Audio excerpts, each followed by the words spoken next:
siquiera participa y no se dan cuenta a veces de lo que están haciendo. Por ejemplo, uno de los simulacros, de los rituales, no simulacros, rituales que veían que muchos apoyándose en asuntos de revelaciones personales, digamos con eso de revelación entre comillas, porque nosotros tenemos la revelación entera, que es la Biblia, y fuera de esta palabra ya no tenemos ninguna otra revelación más segura.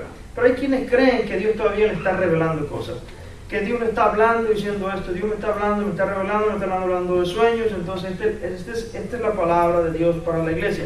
Hay todo tipo de mensajes raros, extraños, que no se ajustan a los parámetros, a los mandamientos de la palabra de Dios. ¿Y qué pasa? Que cuando estos hombres se levantan por encima de la autoridad de la palabra de Dios y la gente le cree, hermano, es un desastre. Rituales como por ejemplo se tiran al suelo o se meten en un ataúd de muertos.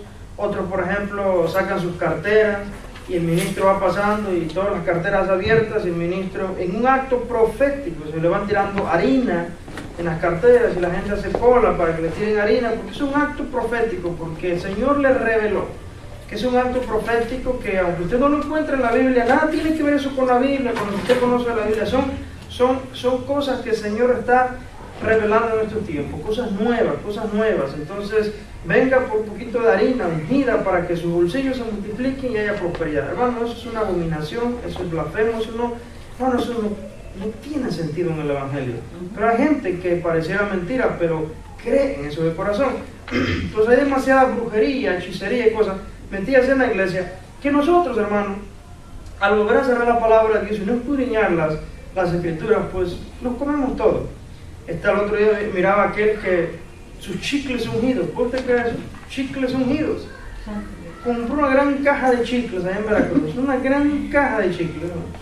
Y pasaban al frente y hablan con una espiritualidad, hermano, hablan con una terminología tan espiritual, tan evangélica. Si esto es un acto profético, o sea, pasen al frente los que quieran ser sanados, y él sacaba los chicles y se los daba, pase, pero asegúrese que está enfermo, porque solamente los que estén enfermos pueden tomar el chicle. Si no está enfermo y pasa usted al frente, se va a enfermar, porque esto no es un juego. Si no está enfermo, de verdad se va a enfermar si toma este chicle. Entonces el hombre, cada quien por su chicle, y parece mentira para gente que cree todo eso. El Señor le reveló que a través de los chicles, ora por los chicles, entonces reparte los chicles. El pañuelito, y mete este pañuelito abajo de la cabecera de fulano. Hermano, hay tanta hechicería metida en la iglesia. Y pareciera fuerte la palabra, pero hermano, eso es hechicería. Eso no tiene nada que ver con el Evangelio. El Evangelio nada tiene que ver con eso. Luego está aquel de la manguera ungida. O sea, ¿hasta dónde va a llegar? Uno comienza... para empezar, antes de nada del chicle no solamente hacía eso, él decía, ¿le ve usted sentido lo que hago? No tiene sentido, pero esto es por fe, hermano, esto es por fe, y se apropian de ciertas cosas que haga la palabra que están fuera de contexto. Sí es cierto que necesitamos fe, pero no para creer las locuras de él. Exacto.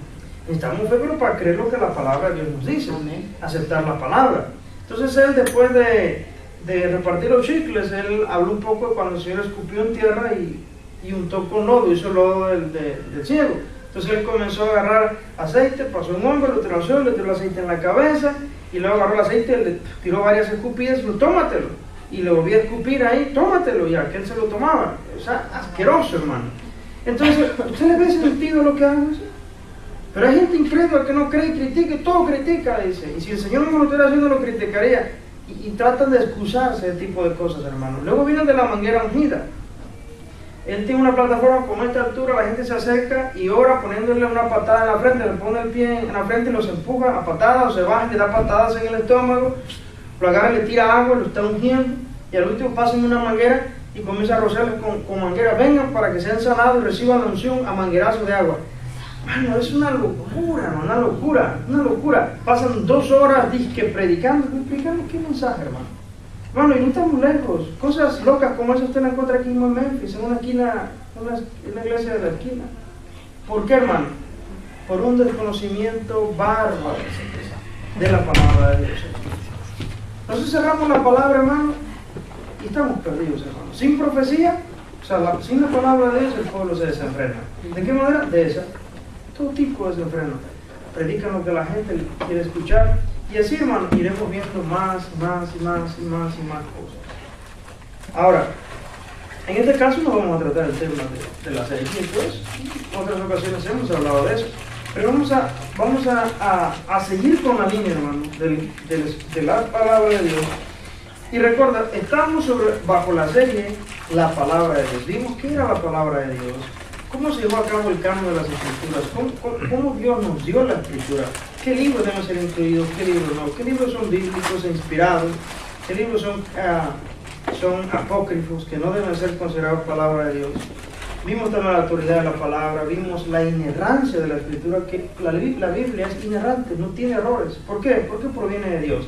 Y si abrimos un pequeño espacio a pensar que la Biblia tiene errores, estaríamos diciendo que nuestro Dios se equivoca. Y si nuestro Dios se equivoca, entonces ya no es un Dios todopoderoso, ya no es un Dios en el cual cumplirá sus promesas, ya no es un Dios en el que podemos al 100% confiar. Si es capaz de equivocarse en su palabra, pues ¿qué me dice a mí que no me mintió?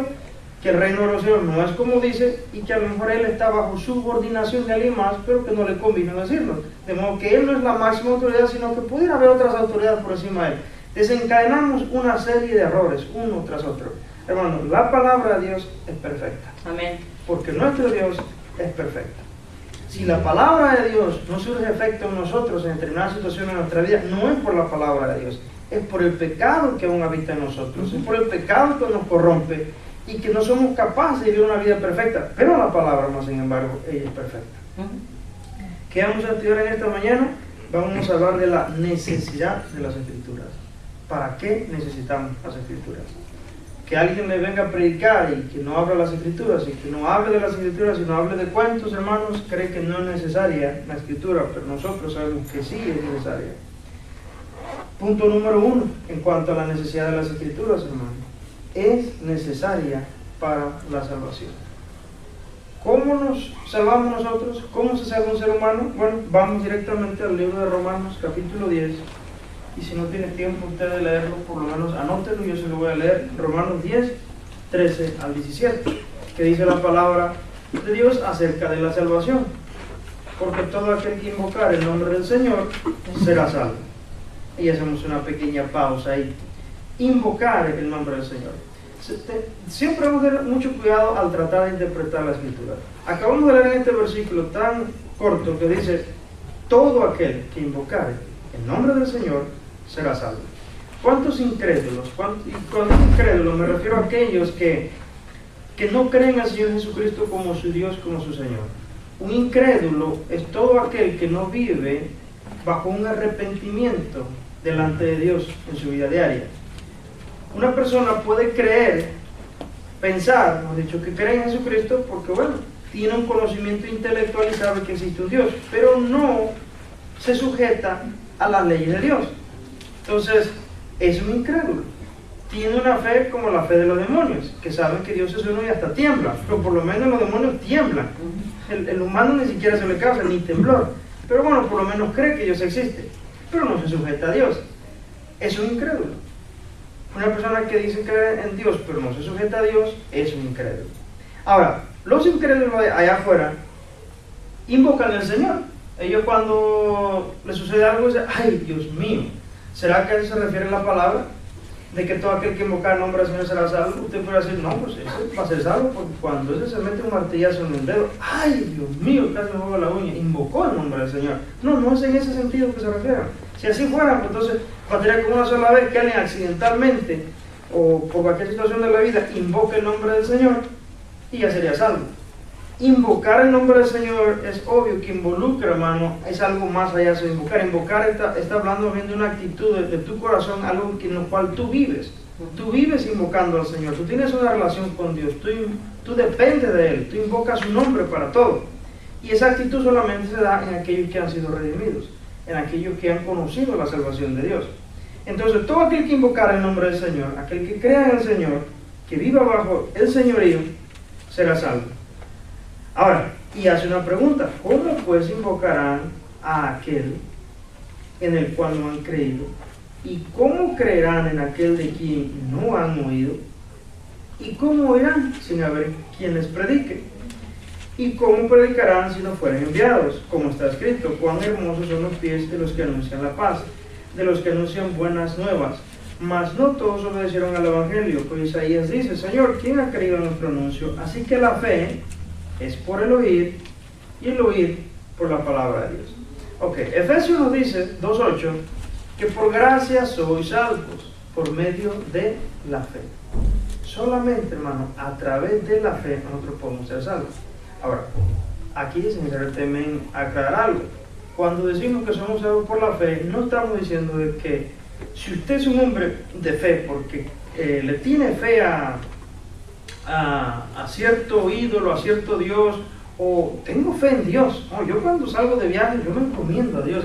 Yo cuando voy a buscar un trabajo, yo me encomiendo a Dios y yo tengo fe. Entonces alguien puede decir, no, pues tú vas a ser salvo, porque por la fe vas a ser salvo. No es esa fe a la que se refiere. No es esa fe, hermano. Esa no es la fe salvadora. La fe salvadora, hermano, la fe salvadora es aquella en la cual usted deposita toda su confianza en la muerte de Cristo en la cruz. Amén. De que si no fuera por la muerte de Cristo en la cruz, usted queda totalmente perdido. Que la sangre de Cristo, la sangre que él derramó, su sacrificio en la cruz, lo limpia de todo pecado y que le perdona todos los pecados que ha cometido delante de Dios. Esa es la fe salvadora. Ahora, ¿cómo usted va a adquirir fe si no escucha el Evangelio? No me gusta entrar demasiado en tema, pero a veces se hace tan necesario. Volvemos a insistir en algo, hermano, que es una realidad. No toda la iglesia en donde va, si es una iglesia numerosa, grandísima, aquí hay tantos cristianos, no todos son cristianos, hermano. Porque no todos los que están ahí realmente están por fe. No todos creen realmente. Hay de todo tipo de personas que usted ve ahí en una iglesia. Hay gente que está buscando salvación por obras, hay gente que está más católica que evangélica. Hay gente que todavía está en la iglesia, a veces está sirviendo en un ministerio y todavía cree que todas las religiones del mundo son buenas y que todas las religiones del mundo llevan a Dios. Y ¿cómo estás tú sirviendo en la iglesia con tremenda ideología en tu cabeza? Y ahí están en la iglesia. O hay gente que todavía no tiene ni la mínima idea cuál es la fe salvadora. Ellos creen que, no sé, o sea, de alguna manera yo me habré de salvar porque, bueno, yo tengo fe, mi corazón no me engaña. Pero, por ejemplo, no están descansando completamente en la obra de Cristo. Donde no se anuncia el verdadero evangelio, sencillamente tenemos como resultado no verdaderas conversiones. Si usted nunca ha escuchado el evangelio, usted no puede ser salvo. Cuando usted le pregunta a una persona que le hable del evangelio y no le sabe explicar el evangelio, hermano, asústese un poco acerca de esa persona si ella se llama cristiana, porque lo más seguro es que no es cristiana. Porque si no tienes el evangelio, la cual es la única forma de ser salvos, ¿cómo es que tú eres salvo si no tienes el evangelio? Si usted me pregunta, bueno, ¿y a qué Cristo vino a la tierra? Bueno, pues, ¿cómo te diré, verdad? ¿Cómo te explico a qué vino este? ¿No te sabes explicar? ¿Tú sabes a qué vino Cristo a la tierra? ¿Por qué Cristo murió en la cruz? No sabe.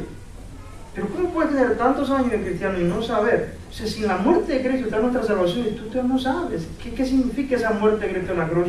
Entonces, eso se debe a que no ha estado expuesto todavía al verdadero mensaje, al verdadero evangelio. Pero yo pertenezco a una iglesia muy avivada. Aquí hacemos de todo. Y yo me he graduado de cursos de profecía, cursos de revelación. Bueno, yo fui al instituto no sé dónde. Pero lo más importante que hemos escuchado, el evangelio. ¿Qué es convertirse? ¿Qué es nacer de nuevo? No, aquí mi iglesia es muy avivada, cantamos, danzamos, se siente el poder, se siente el poder. Bueno, será muy bueno que sientas poder, pero yo te pregunto a ti, ¿tú tienes una relación con Dios? ¿Has nacido nuevo? ¿Realmente conoces a Cristo? Entonces, no todas las personas que están en la iglesia realmente han escuchado el evangelio. ¿Por qué? Porque muchas veces desde los propios púlpitos no sale el evangelio. ¿Qué sale? Psicología, humanismo, prosperidad, mercantería, todo. Bueno, hay personas que en lugar de una clase bíblica, yo recuerdo hace muchos años una persona que se nos puso una clase bíblica, terminó hablándonos de perfumes y del catálogo de Avon, y cuando ella fue a Nueva York, y que el vestido, y que no sé por qué tiene estas marcas, hay gente que cree de marcas, y dice, ¿de qué no está hablando? Y si de una forma muy sutil, hermano, usted da cuenta, hay muchas maneras de desviarse y que usted no escuche el evangelio. Aún dentro de una propia iglesia que se pueda llamar cristiana. Ahora, la fe viene por el oír, y el oír por la palabra de Dios. Es necesario que escuchemos la palabra de Dios para que tengamos fe. Cuando usted escucha la palabra de Dios, usted quiere fe, y por esa fe en Cristo, usted se salva. Ahora, aquí nos está hablando de ir a llevar el Evangelio, llevar las buenas nuevas, lo cual nos está diciendo, hermano, que solamente en Cristo, escuchando el Evangelio de Cristo, el ser humano se puede salvar. ¿Qué otra vía o otra manera existe para que el hombre se salve? No existe otra forma. ¿Habrá un tipo de religión que Dios acepte fuera del Evangelio para salvar al ser humano? No las hay. Los aztecas, los mayas, los incas, los egipcios, los babilónicos, cada uno con un sistema religioso para buscar un Dios que ellos mismos en su mente se crearon. Podríamos decir que Dios aceptó ese tipo de sacrificios y que todos ellos son salvos porque buscaron a Dios. No. Solamente una manera ha designado Dios para salvar al hombre, a través de su Hijo. Y hoy encontramos eso en la palabra. ¿Habrá algo que diga la palabra que Dios reclame que el único camino es el Hijo? Sí, Juan 14:6. ¿Qué dice Juan 14:6? Yo, digo Jesús, soy el camino, la verdad y la vida. Nadie viene al Padre sino por mí. Y dice, no, pero pobrecitos los mayas. Se esforzaban en agradar a un Dios que ellos buscaban y sacrificaban víctimas y le sacaban el corazón. ¿Dios no le va a aceptar? No, perdona, pero no. Solamente a través del Hijo Dios ha designado salvación al hombre. Creer en el Hijo de Dios, en Jesucristo. Ahora, Hechos 4:12. ¿Qué nos dice Hechos 4:12? Y en ningún otro hay salvación, porque no hay otro nombre bajo el cielo dado a los hombres en que podamos ser salvos. No, eso no me gusta. Se me hace que Dios es injusto. Otra vez, si usted quiere decirle a Dios injusto, allá usted pleitese con Dios. No. Dice la palabra que no hay otro salvación, no hay otro nombre dado a los hombres en el cual podamos ser salvos. Es solamente en Jesucristo. De modo que una secta que echa fuera a Jesucristo o tiene la idea errada de Jesucristo, tiene a otro Cristo o tiene otro evangelio, sencillamente no es salvación. Es donde muchos nos dicen que crueles son los cristianos evangélicos. Esa gente sin crueldad nomás, y hasta el hermano Juan, por eso me cae gordo cuando se señala. Una oportunidad que tiene, ahí le tiró a los mormones, y él tiró al testigo de Jehová, y él le tiró al católico. Son gente que no entienden, no tienen conocimiento, no tienen corazón, dice. No tienen corazón.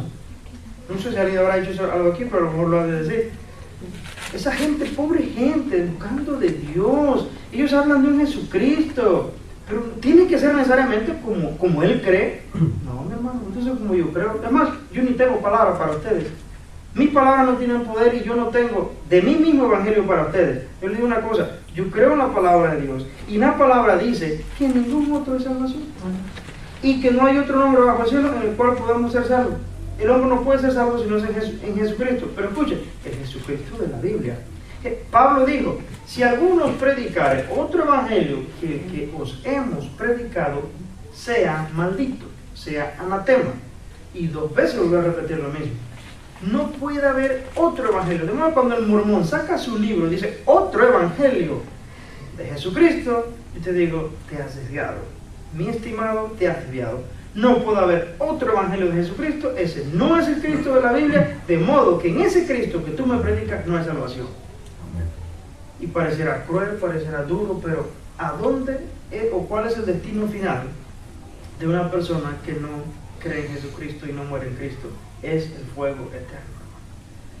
Ese mensaje del infierno es el mensaje más escondido detrás de los púlpitos en la era moderna. ¿Quién quiere hablar del infierno? Yo no quiero ir a la iglesia y de por sí ya tengo suficientes problemas para que alguien venga a decirme que si yo no creo en Cristo voy al infierno. Ya suficientes problemas tengo para que me vengan a espantar o a arruinar el día. Bueno, yo le recuerdo una cosa, que Cristo habló más del infierno que del cielo. El infierno nunca debemos dejar de predicar sobre él. Hermano, es la advertencia más grande que nunca se nos debe olvidar. La advertencia es que no escaparemos de la ira de Dios. Ningún ser humano se va a escapar de la ira de Dios a no ser que se refugie en Cristo. La iglesia no está para venir a hacerle cosquillas en el oído al que viene a oír, a aquel, al incrédulo, al que se cree cristiano. El mensaje tiene que ser enseñado tal y como es, hermano. Usted no está para complacer el gusto de la gente. Como dice el hermano Chuy Olivares, la iglesia no puede ser al gusto del cliente. A ver, ¿Qué es lo que más les gustaría que le predicara? ¿Qué quieren que les predique? ¿Quién te dijo a ti que la iglesia era por democracia? Le han preguntado a la gente que quiere escuchar. Claro, ellos no van a querer que le predique su pecado. No van a querer que le predique del compromiso que tienen hacia Dios. Ellos no se van a querer sujetar a Dios. La carne va a brotar. Así que predícale todo el consejo de la palabra de Dios. Ahora, ¿necesitamos las escrituras para hacer salvos? Sí, las necesitamos, hermano, porque en las escrituras se nos revela al Hijo de Dios. En las escrituras está el Evangelio. Entonces, la escritura es necesaria para la salvación. Si no conocemos las escrituras, no conocemos a Cristo. Ahora, aquí surge una pregunta, es la pregunta que está ahí abajo. ¿Cómo se salvaron las personas del Antiguo Testamento si Cristo no había venido a la tierra? Si Jesucristo dijo, yo soy el camino, la verdad y la vida, y nadie va al Padre sino por mí. Bueno, ¿qué pasó con Abraham? ¿Qué pasó con Moisés? ¿Qué pasó con Josué? ¿Qué pasó con José? ¿Qué pasó con Ruth, con Elías y todos los hombres del Antiguo Testamento? Y no solamente esos hombres de renombre en la Biblia, los otros justos, miles y miles de justos que no están sus nombres aparecidos ahí, pero que eran hombres justos. ¿Qué pasó con ellos? Ya que Cristo vino a nacer que 2000, 3000 años más tarde. Si solamente en el nombre de Jesucristo de salvación, ¿cómo se salvaron esa gente? ¿Qué cree usted? ¿Cómo se salvaron esa gente? ¿Quién sabe? ¿Será que Dios tenía otro sistema de salvación en aquel tiempo? ¿Diferente hasta que llegó Cristo? ¿O solamente se puede salvar el hombre en Cristo después de que Cristo hizo su aparición, pero antes no era solamente Cristo? Había otras maneras. ¿Qué cree usted? Siempre desde que existe la humanidad. Los sacrificios, ¿no? Que hacían a Dios. Sacrificios. ¿Quién da más? Dice que cuando él murió, él fue a los infiernos y se llevó cautiva a la cautividad. Ven todos los que estaban ahí, el Señor. Pues él fue a dar testimonio, ¿verdad? Ahí hay parte de la respuesta. Pero ¿cómo se salvaban? Ya que Cristo ni lo conocía, muchos de ellos. No había venido a la existencia. ¿Por fe? ¿Por fe cómo? ¿Creían que Dios existe? ¿Cómo? Creían que Dios existía, que Él... yo lo creo. Bueno, hay más o menos una aproximación. Mire, desde que la humanidad existe, hermano, siempre el hombre se ha salvado por la fe en Cristo Jesús. Pero la pregunta que surge, bueno, si Cristo no había venido a la existencia, ¿cómo ya podían creer en Él? Bueno, vamos a Hebreos 11:23.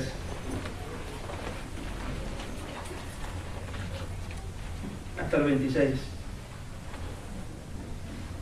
Se lo voy a leer y luego lo voy a explicar. ¿Cómo se salvaron las personas del Antiguo Testamento?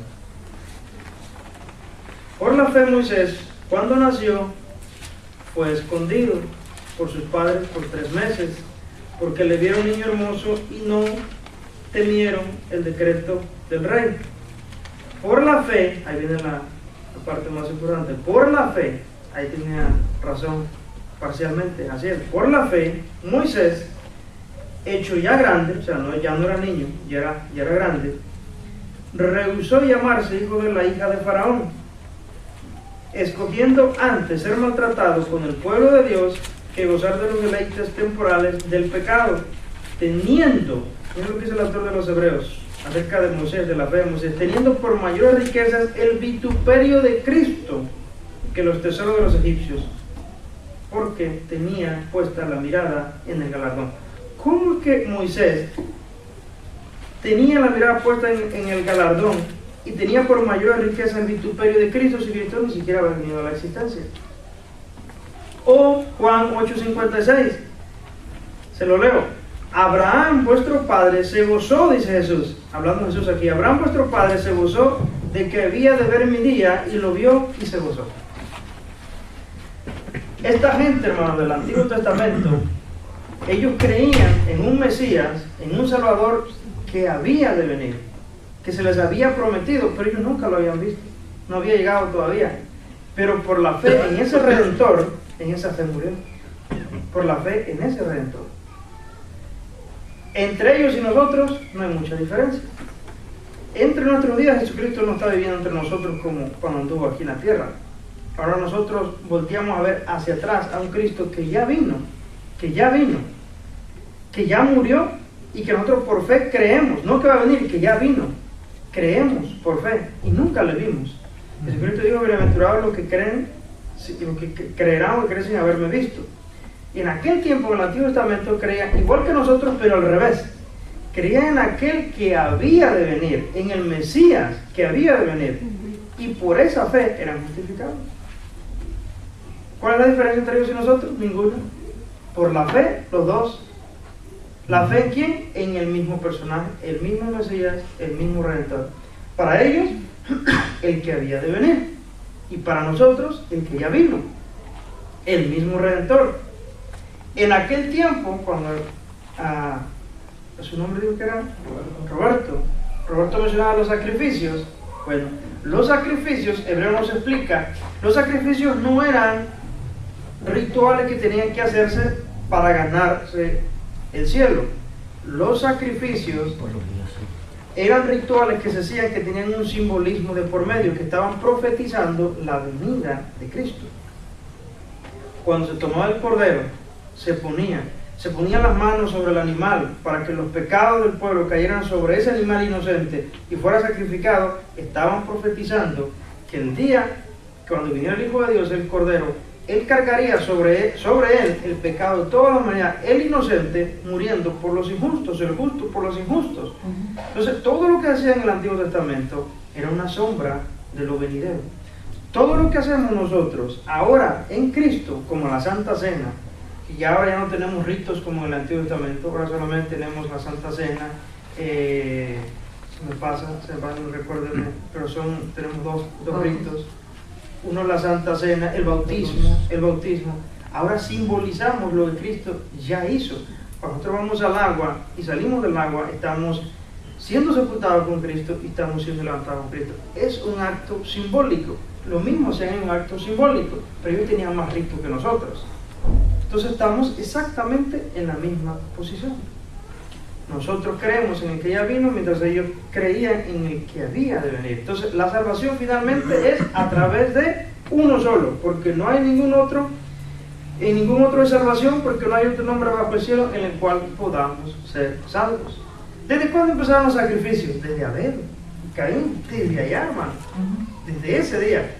Es que desde cuándo empezó a dar Dios su palabra al hombre, desde Adán y Eva. Si Dios, hermano, solamente nos dio posibilidades o la manera de salvarnos a nosotros y no a Adán y a Eva, entonces tendríamos que pensar ahí, pero ¿por qué Adán y Eva no? Yo voy a decir una cosa: aunque Adán y Eva cometieron un pecado delante de Dios, que fue solamente uno, hermano, comer de un fruto que no se les había permitido, yo quiero decir una cosa, en yo sé que no me equivoco. A pesar de que ellos cometieron ese pecado, las vidas que ellos vivieron, yo les aseguro que eran vidas más justas que las de ellos. Eran hombres justos, temerosos de Dios.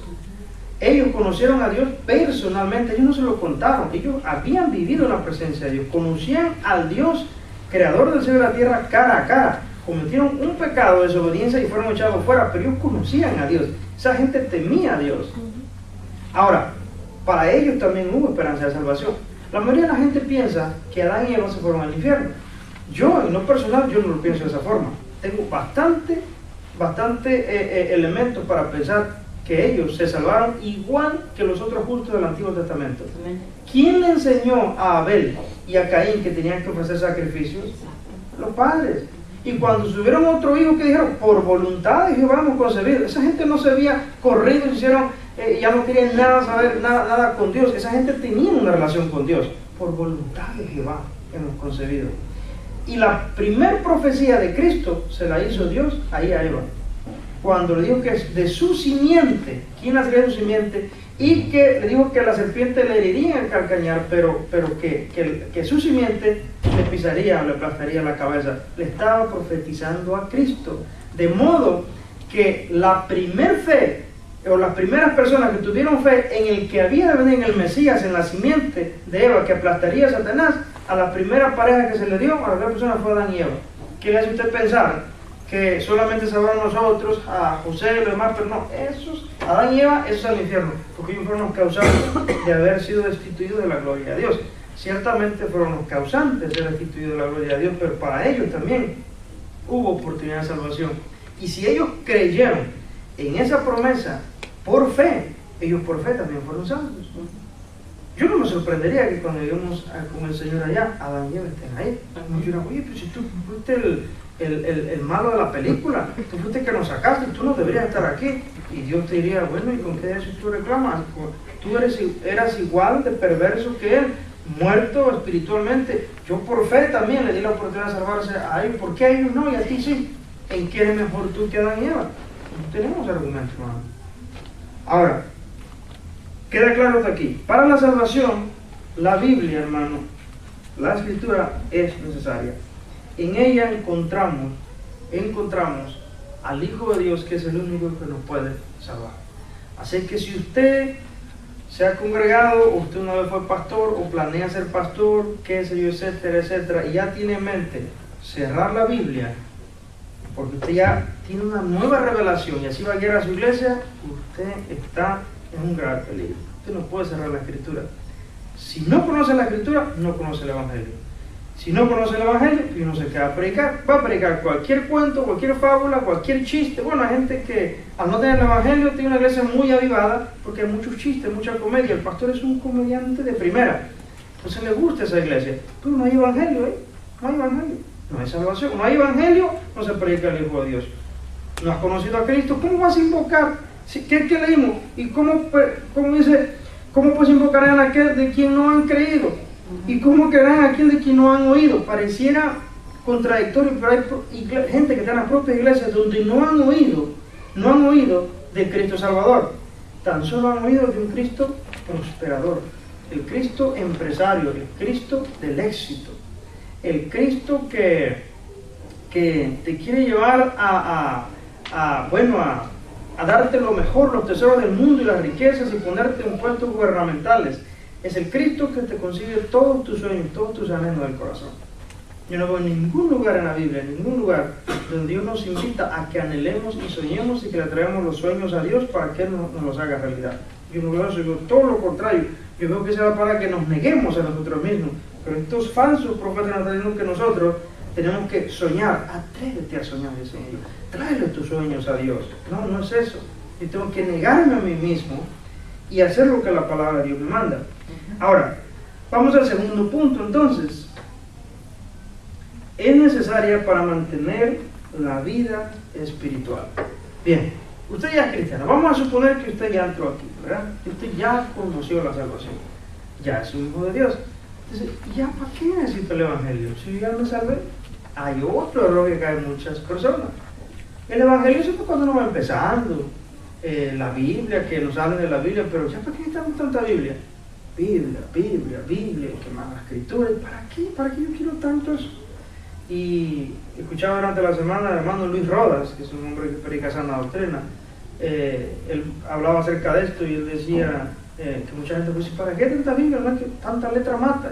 La letra mata, ¿no? Tengan mucho cuidado porque la letra mata. Y hemos explicado ese versículo aquí, hermano. Cuando en la Biblia leemos que la letra mata, no se refiere a la Escritura, que la Escritura nos va a matar. Se refiere a la ley escrita de Moisés, que no nos da la vía de salvación, sino solamente nos condena delante de Dios. Leer la Escritura, hermano, nunca lo va a matar. La Biblia es vida para nosotros. ¿Dónde dice que es vida? Miren, ¿qué dice ahí en Deuteronomio 32:47? Anótelo y usted en su casa lo lee, pero yo aquí se lo puedo leer a usted. Deuteronomio 32:47. Porque no es cosa vana, dice, está hablando de la ley que Dios está dando. Es, dice, vuestra vida. La palabra de Dios, hermano. La Escritura es nuestra vida. Y por medio de esta ley haréis prolongar vuestros días sobre la tierra a donde vais pasando el Jordán para tomar posesión de ella. Jesús, cuando fue a ayunar y a orar por 40 días, y el hecho, hermano, que el Señor se haya ido 40 días a ayunar al desierto, Jesucristo no estaba poniendo una pauta para que se meta en ayuno de 40 días. O como alguien que le quiso ganar a Cristo y no sé cuántas veces practicó ayuno de 41 días. O sea, eso, en su opinión, eso es rebasar lo que Cristo hizo. Pero ya hemos hablado anteriormente aquí lo que es el ayuno. Muchos interpretan el ayuno hacer una huelga de hambre, y el ayuno no es eso, hermano. Ahora, Cristo se fue a ayunar, se fue entre las fieras del desierto, ahí, hermano. Ahí estuvo antes de empezar su ministerio. Después que el Espíritu Santo descendió sobre él se fue al desierto. Tuvo 40 días sin comer, no sabemos si tomó agua o no, pero él estuvo sustentado milagrosamente, hermano. Lo asistían los ángeles mientras él estaba ahí, milagrosamente él estuvo ahí sustentado.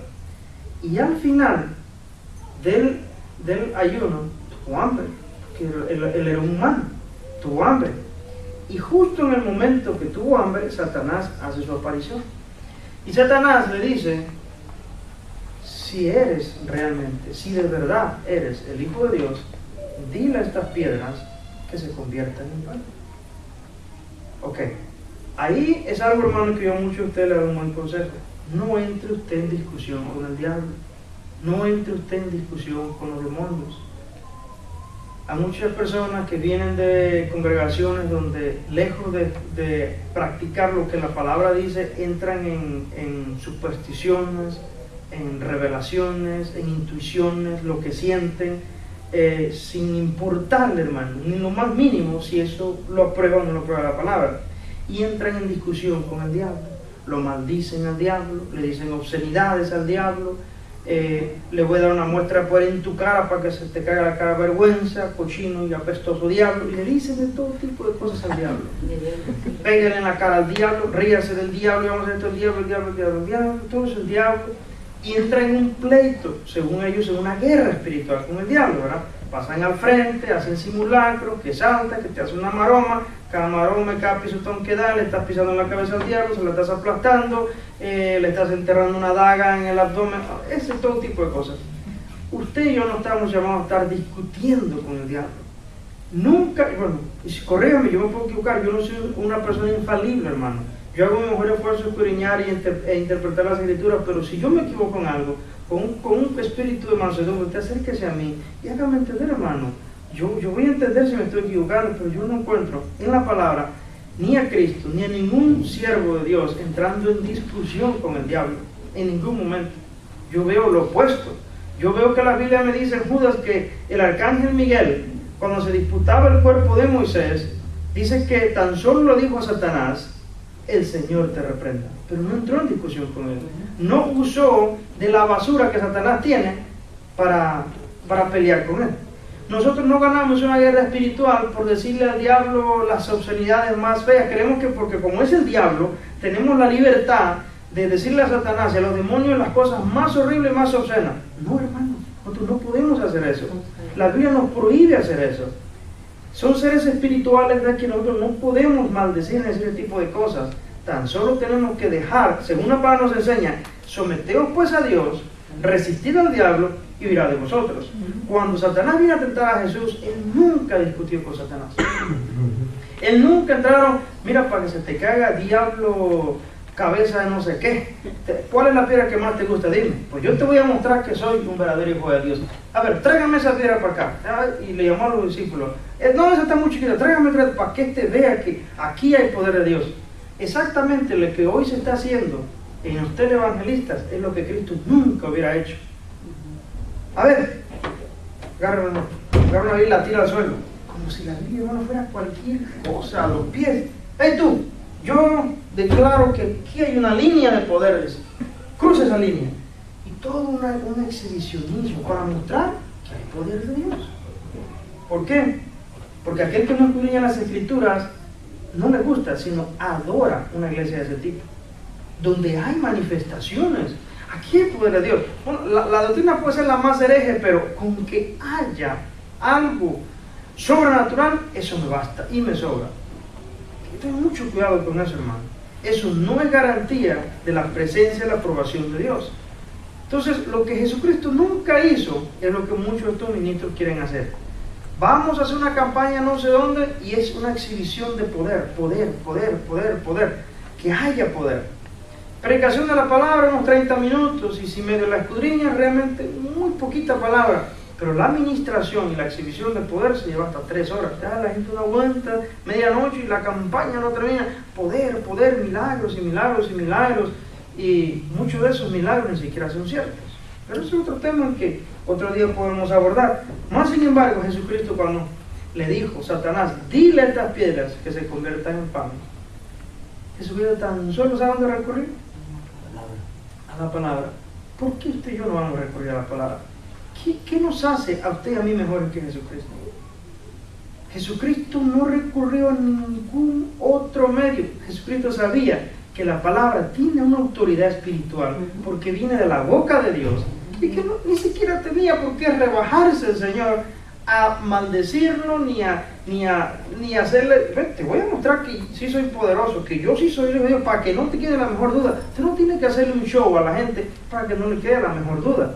Jesucristo dijo, no solamente de pan vivirá el hombre, sino de toda palabra que sale de la boca de Dios. Hermano, ¿cómo vivimos nosotros nuestra vida espiritual? ¿Cómo es que nos mantenemos nosotros vivos espiritualmente? Con la palabra de Dios. Con la palabra de Dios. Bueno, cuando nosotros no buscamos en la palabra de Dios para nutrirnos de ella, no nos queda otra cosa que convertirnos en religiosos. Guiados por nuestra intuición, guiados por lo que yo siento, guiados por lo que allá en mi corazón me dice, guiados por lo que un día tuve en un sueño, guiados porque tuve la percepción de esto. ¿Y la palabra? ¿Qué papel juega la palabra en ti? Bueno, la palabra no tiene que ser tan importante. Es lo que yo siento en mi corazón. Es el corazón. Hermano, el corazón es engañoso. Engañoso y perverso es el corazón más que todas las cosas. Hermano, nosotros hemos sido redimidos, nuestros pecados han sido perdonados, pero aún nosotros estamos en un cuerpo corrompido, hermano. Hemos sido justificados y limpiados delante de Dios, pero aún esta carne se opone a la vida del Espíritu. Y el corazón es muy engañoso. Nosotros soñamos lo que queremos a veces, lo que anhelamos. Y no podemos decirnos que Dios me está guiando porque lo soñé, porque tuve una percepción, porque lo sentí acá. Entonces nos dejamos guiar por intuición y ya no por la palabra de Dios. Cuando nosotros nos guiamos por esa intuición, estamos dando por sentado que la máxima autoridad es mi corazón. Es lo que yo siento, es lo que yo percibo, es lo que yo creo que Dios me revela. Y ya no es la autoridad la palabra de Dios. Ahora, si una persona cree a sí mismo un tipo de conducta, mientras no puede influenciar sobre otro, no hay ningún problema. El problema es cuando ya se convierte en un líder o un pastor. Toda la iglesia va sobre esa misma vía. Ya no es la Biblia. Porque ¿para qué queremos Biblias? ¿Para qué queremos Biblia? Tienen que ser lo que yo siento en mi corazón. Pero mire, Jeremías 17:9, alguien que me lo lea. Voy a versículo que ya repetí, pero no quiero que me lo lea. Jeremías 17:9.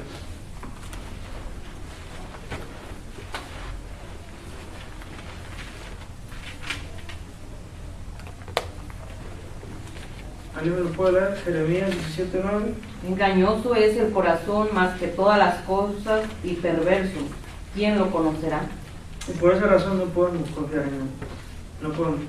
Muchas veces, hermano, por el enojo que estamos, hablamos de una forma que después nos arrepentimos. El corazón es muy engañoso, hermano. Entonces, necesitamos, hermano, la escritura para nuestro crecimiento espiritual. No necesitamos de nuestra intuición y de nuestra revelación. Además, eso de revelación será una palabra que deberíamos ser más cuidadosos de usarla. Revelación nos mete en una situación muy comprometedora. Si Dios ya nos reveló su palabra y si aún Dios le sigue revelando a otras personas, eso significa que la Biblia, a menos el Nuevo Testamento, no se ha terminado de escribir. Y tanto es así, hermano, que el otro día ese televangelista escribió un libro donde él habla de su revelación que Dios le da. Entonces en su revelación él escribe su libro y toda la iglesia lo lee y lo compra. Y cuando empezó la predicación, ¿sabe de qué libro predicó? No del libro de la Biblia. Predicó de la página número tanto del libro que escribió. Imagínense, tomando autoridad sobre la palabra de Dios. Vamos a predicar ahora, dice, o sea, ya era una serie que llevaba, de la página número tal. O sea, la Biblia está a un lado. Pero, hermano, pareciera muy bueno, pareciera muy espiritual, y sobre todo porque como hay un despliegue de poder en esas congregaciones, pues la gente eso no basta, la palabra no es importante. Ahora, Dios, hermano, nos ha revelado su voluntad para que la cumplamos. Vamos a Deuteronomio 29. No, anótenlo, yo se lo leo. Las cosas secretas pertenecen a Jehová nuestro Dios, ¿verdad? Las secretas. Más las reveladas, hermano, la Biblia es la revelación para nosotros. Ahora, ¿cree usted que la Biblia ya se cerró o que aún todos están escribiendo la Biblia? ¿Qué cree usted?